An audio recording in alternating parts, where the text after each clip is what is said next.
This is the Bloomberg Surveillance Podcast. I'm Tom Keene, along with Jon Ferro and Lisa Abramowicz. Join us each day for insight from the best in economics, geopolitics, finance, and investment.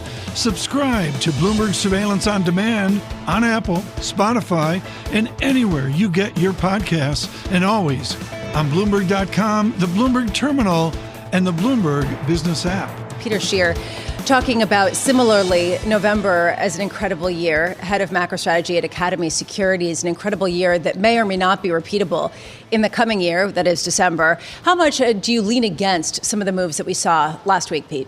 So one, I'm starting to lean against Treasuries a little bit. I think 420 is a little bit too low given the data. I don't like the fact that either 10-year real yields are right around 2% or five-year break-evens are back to right around 2%. And if last month's Fed meeting was really about the market had done the work for the Fed, this month's meeting is going to be about, well, the market undid all that work. So I think rates have got ahead of themselves. On the equity side of things, I think we've seen for the last couple of weeks this move where the Russell 2000 disruptive stocks have outperformed some of the broad indices. And right. I think that actually continues into year end. Peter, you're so good at use of cash, and I want to go to the use of cash right now of one Mr. and Mrs. Zuckerberg. Bloomberg reporting on the sale of the Zuckerbergs of a very large amount of Facebook shares. It's a little bit smaller than what Peter Scheer has in Meta, if you will, but they are out right now with some news on that. And Peter, I think this does get the use of cash. It gets to dividend increase. It gets to share buyback, and maybe executives unloading their stock after, in this case, 172% surge. Peter, help me here with where we are in use of cash if we see people like the Zuckerbergs selling shares.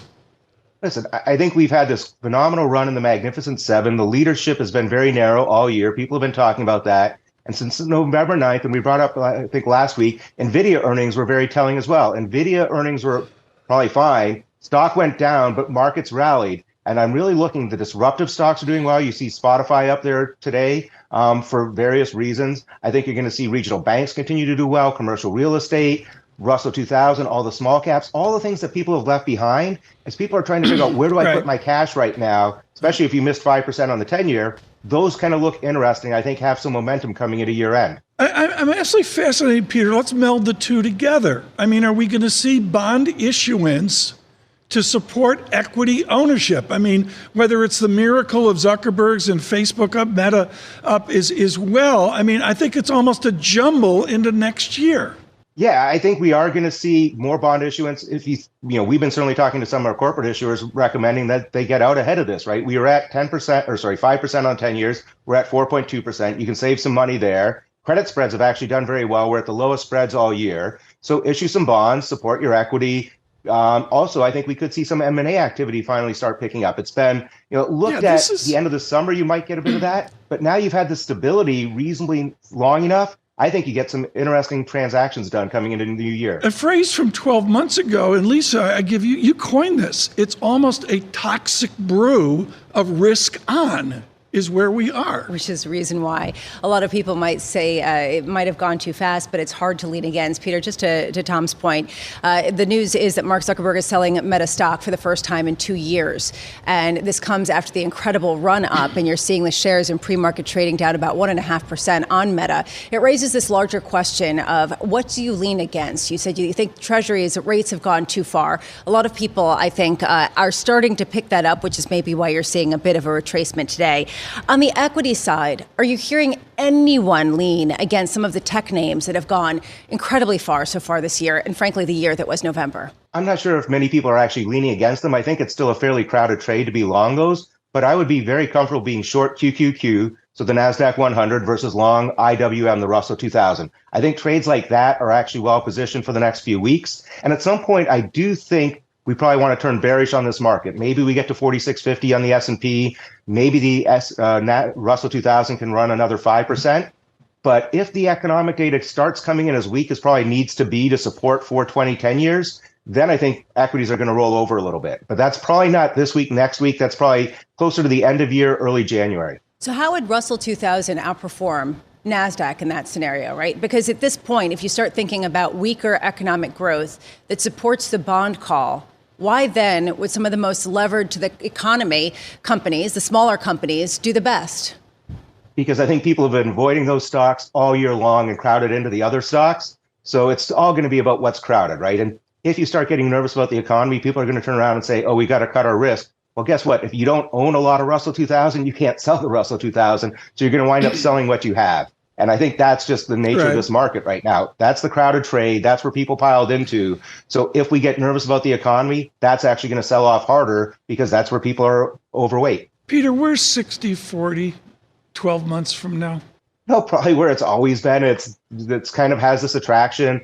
That's one of the things that kind of just keeps on going, along with covered call writing. People like those strategies. I think you want to be probably underweight Treasuries right now on that 60-40. You want to be more towards the front end because I think the next move should be slightly higher in yields back to 440 maybe on 10-year. But you still want to play around that. You want these balanced portfolios, and you want to also see what can we do outside. I actually, for the first time in multiple years, for the last 2 weeks, and it hasn't been working yet, I like Chinese stocks more on a trade. I think long term, I don't want to invest in China, but for a trade, they're fair. Peter, thank you so much for the comments, particularly there on Meta as a Zuckerberg's unload stock as well. We're in good company right now on FX. George Saravelos is global head of FX research at Deutsche Bank. George, throughout your note, there's this speed towards very weak inflation, an abrupt disinflation. How do we play that in foreign exchange? So I think, Tom, next year it's all going to be about these policy gaps. Which central bank is going to cut first and which one is going to lag, or is it all going to be symmetric? And the way I think we're being set up for next year is that the ECB is most likely to go first. If we look at the most recent inflation data, I would argue the ECB should actually be cutting next week. Core inflation over the last 3 months is running below 1%. So we're not that far away from having to start thinking about deflation risks when we're discussing Europe. And of course, the economy is also at best in stagnation. So I would argue the market is right to price more ECB easing, but perhaps versus the US is getting quite ahead of itself. George, you've got some aggressive calls on both central banks now then. You've got a call on the Federal Reserve, you and the team. I think 170 basis points, 175 basis points of cuts starting in June next year. Now, George, there's a range of forecasts, as you know, for next year, but that's certainly not consensus. Can you explain to us all why you think we start in June but go a whole lot deeper than a lot of people think?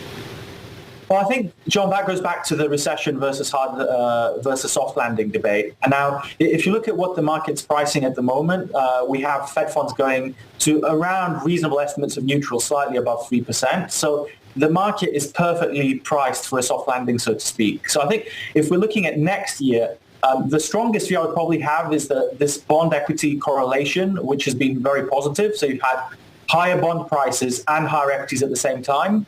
That's very unlikely to last because you're either into a soft landing and therefore you can't price lower Fed funds anymore. Risk can continue going well. But if you do go into recession, then you can most certainly price more cuts, but it's not going to be possible for equities to still rally. So the last 3-4 months have been great from an asset perspective because you've had this bonds and equities going up at the same time. I think that's going to be very difficult to repeat itself for next year. That's on the U.S. side. I want to just get you to elaborate a little bit when you're talking about your belief that the ECB should cut next week, that you think that the Eurozone is facing deflation and that risk is rising. What do you think will be the follow-on response if the ECB goes ahead and does that? Do you think that they could then engineer a soft landing, or do you think that they could just avoid the depths of a pretty significant downturn that you think hasn't been fully recognized? So I think it's important to distinguish between growth and inflation. And in fact, if I look at Europe, I would say it's the perfect definition of a soft landing, because what you have is growth has slowed down, and at the moment it's around 0. So we're debating maybe we get 1 or 2 quarters of negative GDP.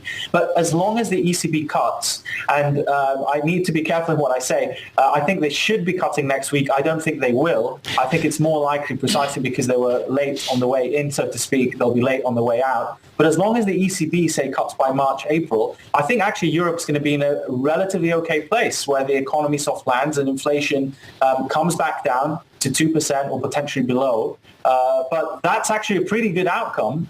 It's also quite a negative outcome for the exchange rate. But given how quickly inflation's coming down, probably a weaker euro is not a bad thing for Europe at the moment. George, over the weekend was a lot of zeitgeist hope and prayer of a strong yen off of some form of policy change in Japan, a way for people to make big figures fast. Do you buy it? So there's two ways to get a strong yen. One is that the Bank of Japan finally starts a proper hiking cycle. And what I mean by that is they say they're going to start hiking every meeting. That looks pretty unlikely, especially as the rest of the world is moving into an easing cycle. So I'd probably say that's the least likely outcome. But if you are in an environment where the other central banks are starting to cut because inflation has come down, then you can get yen strength because it will be the outlier, so to speak, on the way out as it was on the way in. So I'd be much more inclined to think about yen strength from the global perspective rather than the domestic Japanese perspective. Dear Christine, George thinks you will cut next week. What do you think, George? No, don't worry. That's not going to be the headline. George Saravelis at Deutsche Bank. George, thank you.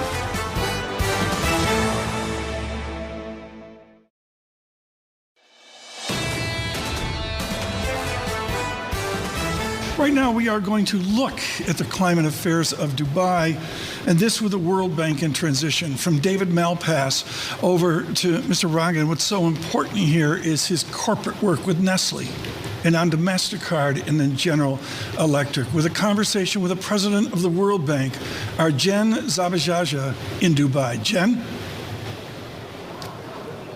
Yeah, thanks so much, Tom. Ajay, Tom was just giving you a really great intro there about how your previous career, now you're at the World Bank. And let's just talk in the first few months of your role, you've made climate finance a priority. I mean, can you talk to us about where you've seen progress and whether you think this is really a turning point for this discussion? I think it's very important because the reality is that we've had the hottest year on record.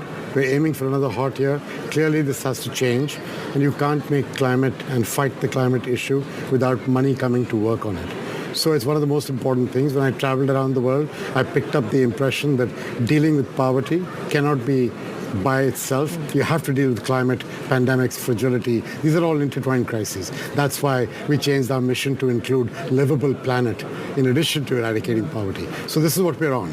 And what I'm trying to do here to show you the progress is to make a commitment that we will get to 45% of our financing annually will go to climate by 2025, 2 years from now, not 10 years from today. Right. That's $40 billion a year working on climate finance. How do you do that? How do you adjust your balance sheet to ensure that? Yeah, well, the good news is we're also raising capital along the way thanks to this whole capital adequacy framework that the G20 got us going with.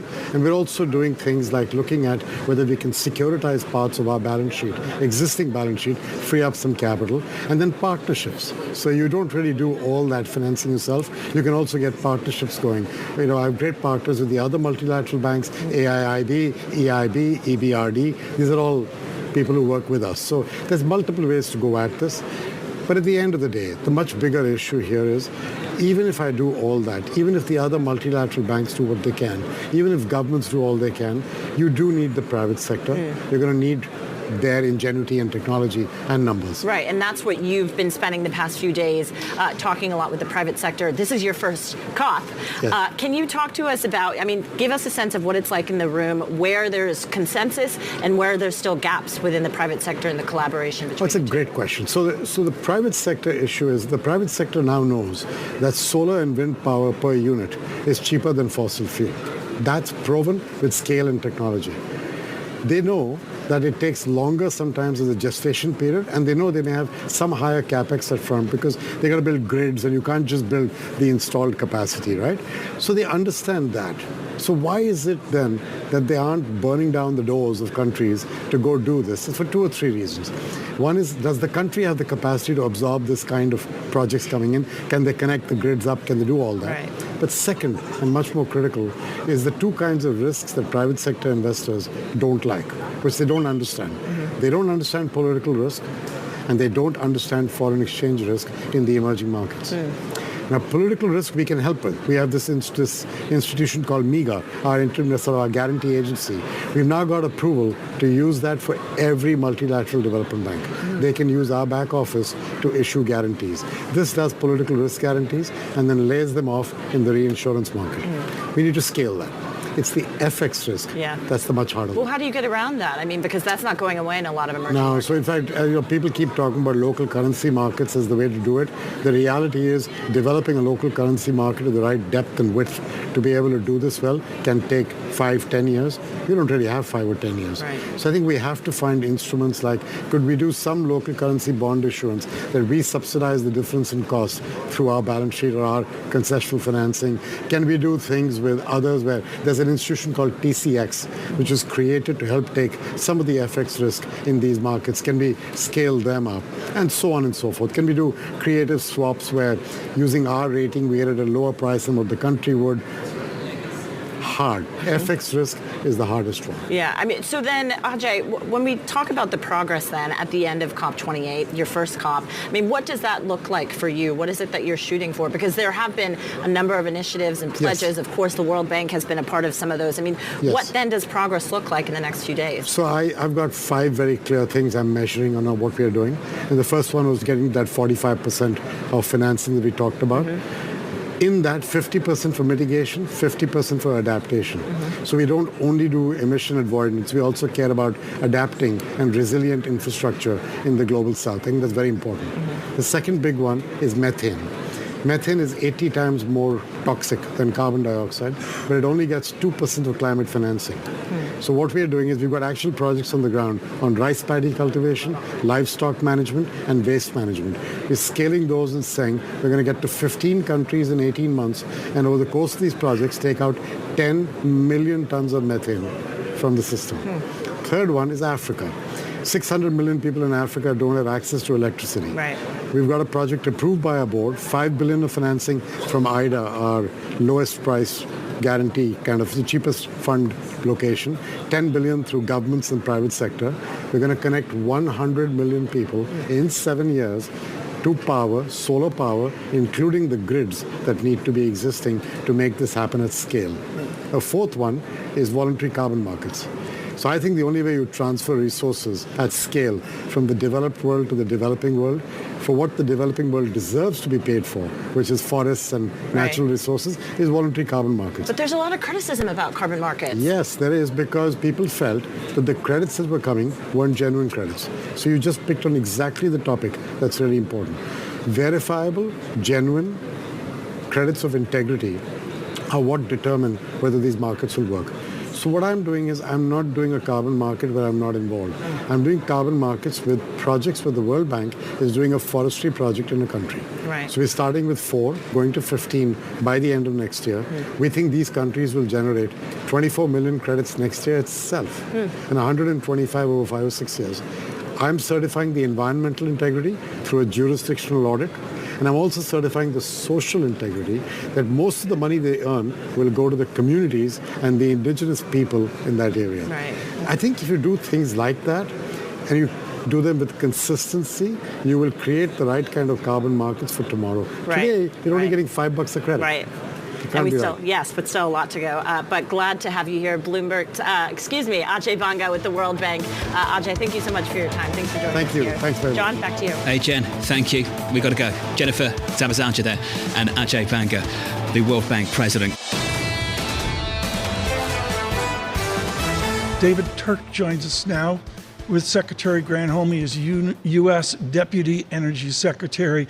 David, thank you so much for joining us, and you do so with your service to the nation of 6, 7, and 8 jobs in climate. The immovable fact is we're trying to do something about coal. My latest reading is China's really not doing something about coal. What is the department's timeline in America to diminish coal usage? Well, first of all, Tom and Lisa, thanks for the time, and really appreciate you being with you today. So we've got to look across the board. It's not just coal, it's natural gas, it's oil. We've got to look at all the sources of emissions, and we've got to have a plan to build all the new clean energy, and this is what we've got in the U.S. We've got historic levels of funding through the pieces of legislation, the bipartisan infrastructure legislation, the Inflation Reduction Act. We're building out our clean energy future like never before in our country. It's quite staggering what we're doing.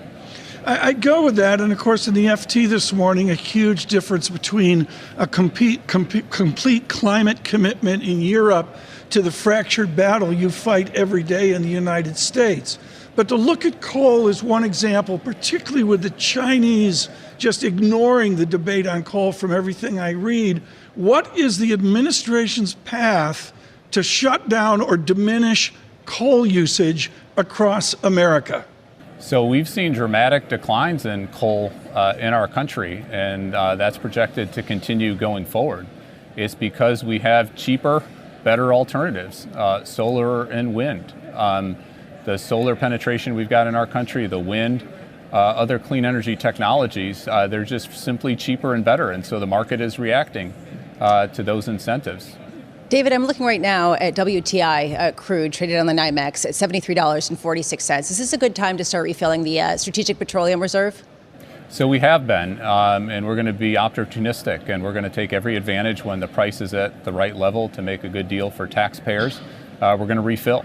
So we are refilling as much as we can. We've been doing that for the last several months, and at this price level, we'll keep doing it.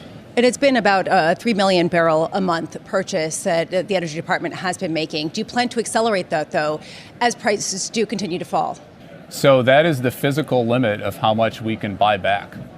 We've got some lifetime extensions in some of our caverns. We actually have 4 separate facilities, 4 separate sites for our Strategic Petroleum Reserve. So we will be doing at least 3 million barrels, and we hope we can bring more capacity online at these price levels to buy as much as we can to refill, to make sure we've got that available when we need it in the future. So we'll buy as much back as we possibly can, but there are some physical constraints given the way the caverns are set up. We've been talking a lot about some of the consolidation in the shale patch with a number of companies coming to the fore, the latest coming this morning. Is this a good thing from the Energy Department standpoint or a bad thing? So as you know, a lot of decisions that are made in the energy sector, certainly in our country, are private sector decisions along those lines, and we're certainly seeing that happen as well. I think one good thing we've certainly seen is a focus from a lot of companies, including here at the climate conference, on reducing methane emissions. This is something we've been after for quite some time. Our EPA colleagues recently announced some big news here in terms of the new regulatory structure to really do what's the biggest no-brainer, I think, in the history of no-brainers on climate, is reduce methane emissions in the oil and gas sectors. So we're really stepping up on that, and we're seeing some companies step up on that beyond what they're required to do in the U.S. I'll take your point on it. There's some real traction on that. You know, I want to go back here. You were an advisor fresh out of Virginia to Senators Biden, Senator Conrad. You've had 18 jobs in energy. You've arguably, David Turka, Republicans and Democrats have more experience than anybody breathing today. How did we get to being an OPEC-sized oil nation? All of a sudden, we're like as big as a rock, or, I'll let you decide what it is. How did we get to this hydrocarbon success that America is today? Well, first of all, Tom, thanks for the compliment. I'll make sure my mom sees this and hears such a nice compliment. I think the short answer is we are a private sector market, and unless you have federal laws, federal restrictions, the private sector will do what the private sector will do, and they found a lot of profit and a lot of opportunity, including and especially in shale in our country. What do you say to the critics of the Biden administration that it is not private sector centric? So look at the numbers, look at where the production levels are at. We also need to, of course, focus on the emissions coming from all of that oil and gas, not only that produced in the U.S., but around the world. And one disappointment I have to say here at the climate conference is, while we've made some progress on methane emissions, that's a big deal. I don't think there's as much focus as there needs to be on oil and gas Scope 3 emissions. That is, those emissions produced when that oil, that gasoline goes into the atmosphere. Scope 3 emissions are actually 10 times the amount of Scope 1 and Scope 2 for many oil and gas companies. So we need a lot more focus on Scope 3 emissions. We need a real credible plan for dealing with those emissions. David, does it make it kind of awkward for the U.S. to have a leadership position in reducing emissions at COP28, given the fact that U.S. production has increased to a record pace, even as it's cut in places like Saudi Arabia and Qatar? So I feel incredibly proud to be part of this historic Biden administration when it comes to climate change. In fact, we're actually seeing our emissions decrease in the U.S. 3% in 2023, despite GDP growth healthier than just about every other country in the world.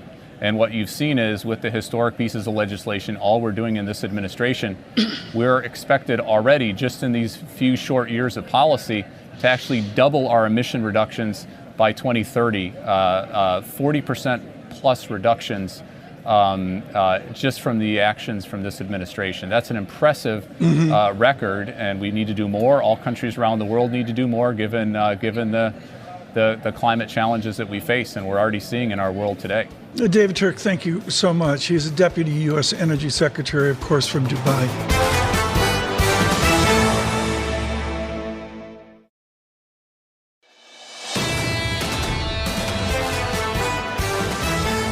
Looking at United, Delta, and American Airlines is Helene Becker, Senior Research Analyst, TD Cowen. Why did this happen? Is this two mini dinosaurs mating? What's the why here versus United, Delta, and American? Hi, Tom. So I think the why is twofold. First of all, this is a continuation of the consolidation we've seen in the past for the industry, but also during the pandemic, we didn't have the consolidation we probably should have had. We had the government stepping in to save the airline industry, and unfortunately, they couldn't save everybody, so now you're getting that washout. And I think for Alaska and Hawaiian specifically, it really will help them cross the bridge to the other side of the river, so to speak, where they'll be able to survive as a consumer brand. Away from the financial part, Helene Becker, where is the flight that really is going to add value here? Is it LAX to Hawaii, something John's taken a million times? What's the flight where you thought, wow, this is where the synergy can happen? Yeah, I think it's more Hawaii to the mainland. For people who come, first of all, Hawaii, as you know, is very remote. I think it's one of the most remote places on Earth and one of the hardest to get to. And so for people who live in the islands, they do tend to go either inter-island or to the West Coast. They don't really reach too much into the mainland. And if they want to, it's usually more than a one-stop flight. For Alaska, it gives them the opportunity to be bigger. I think the combined airline will have over 300 aircraft. Revenue will be about $13-14 billion. So it's not like they're close, right? Your comment before about American Delta United, those are $50 billion revenue companies. These are small. And they serve a purpose. People fly them, right? They fly 80-85% load factors. They both deliver a great product. You're not really changing a whole lot, unlike with JetBlue and Spirit, where you're changing more. Not to say that merger shouldn't occur, but we're looking at airlines, to your point before. Hawaiian's up, 180% pre-market? And that's primarily because under $5, the market's telling you these companies can't survive. And we have a lot of airlines in that under $5 trading range right now. And so we're seeing that consolidation that should have probably already occurred. TK Direct, Newark, Hawaii, United. No way. You can fly direct from Newark to Honolulu? Amazing, isn't it? You can fly direct from Newark on United. There you go. I did not know that. Yes, you did. I did. Give me a break. Let's get into it, Helene. Not that. The important stuff. JetBlue and Spirit held up. The alliance between JetBlue and American Airlines crushed. What will they allow? What won't they allow? We can see this morning that Alaska are making a very clear statement that they don't think this is anti-competitive. They're complementary businesses. The overlap is only 12 routes, 3% of their total seats. Can you frame for us what is allowed and what isn't? Yeah, I think this Justice Department doesn't like anything big. And it's not like these guys are going to be big. JetBlue and Spirit isn't big. right? They go to be the 5th largest. JetBlue Spirit goes to be the 5th largest. Alaska Hawaiian is going to be right in there, 5, 6, something like that. It's not like we're going to take over the 4th largest spot. JetBlue and Spirit are 9% on a combined basis. This is even smaller. So I suspect that if they look at this on a I don't know the right word, on a just the way they should, on a not with a jaded eye, where they're just looking at it, does this deal make sense? They should come away with, yes, this transaction does make sense. Well, Helene, just to put a bow on that, if they approve this transaction, do they have to approve Spirit and JetBlue? Well, Spirit JetBlue should have, is where it belongs, right? They're in court. Closing arguments start tomorrow. Should take to the end of the week, I would think, if even that long, and then the judge renders his decision. So, the one-word answer, Lisa, is yes, they should just move on and go fight other battles. How much is this going to be some sort of consolidation of aircraft, consolidation of workers, consolidation of operations, and how much is it going to be just the actual geography of these places? People go to Hawaii in the wintertime and people go to Alaska in the summertime, and they can offset each other. Right, exactly. So two things there to think about. They're both kind of bucket list trips, right? From the mainland, especially the East Coast, it's 15 hours nonstop on the United flight out of Newark. Hawaiian flies out of JFK. They used to fly out of Boston. That flight, I think, came back post-pandemic. So they do fly here on a nonstop basis, but those are 15-hour flights. So those are bucket list trips if you're coming from the East Coast. In terms of operations, they said last night that they're going to operate the two separately, one operating certificate, but two separate brands, sort of the way hotel chains do it, right? You have 14 or 15 brands under one major holding company. Same thing here. They're going to just operate Hawaiian separately and Alaska separately because both companies really do have great brands and they're well loved by the people who fly them a lot.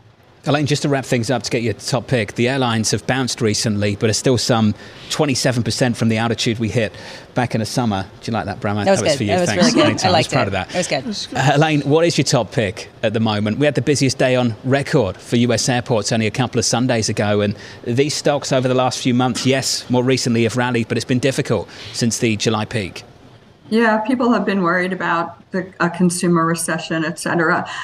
So our best idea for 2023 was United, and our best idea for 2024 is Delta. Why the change, Elaine? So the change primarily came for two reasons. One, United's been our best idea for the past 2 years, and it's mostly worked. But they're embarking on a $60 billion 10-year CapEx program. And we don't think Delta's is going to be quite as aggressive. We think Delta's will be smaller than that. At some point, they'll have to replace the 717s. They'll probably do that with A220s, but it's a much smaller CapEx program. Delta has a similar footprint to United. They're just a little bit bigger domestically than United. United's 50-50 domestic international, while Delta's more like 60-40. So we just pivoted a little bit to Delta. The balance sheet, the order book. Those are a couple of the reasons why. Appreciate the update, Elaine. Elaine Becker of TD Cowen. Subscribe to the Bloomberg Surveillance Podcast on Apple, Spotify, and anywhere else you get your podcasts. Listen live every weekday starting at 7 a.m. Eastern on Bloomberg.com, the iHeartRadio app, TuneIn, and the Bloomberg Business app. You can watch us live on Bloomberg Television and always on the Bloomberg Terminal. Thanks for listening. I'm Tom Keene, and this is Bloomberg.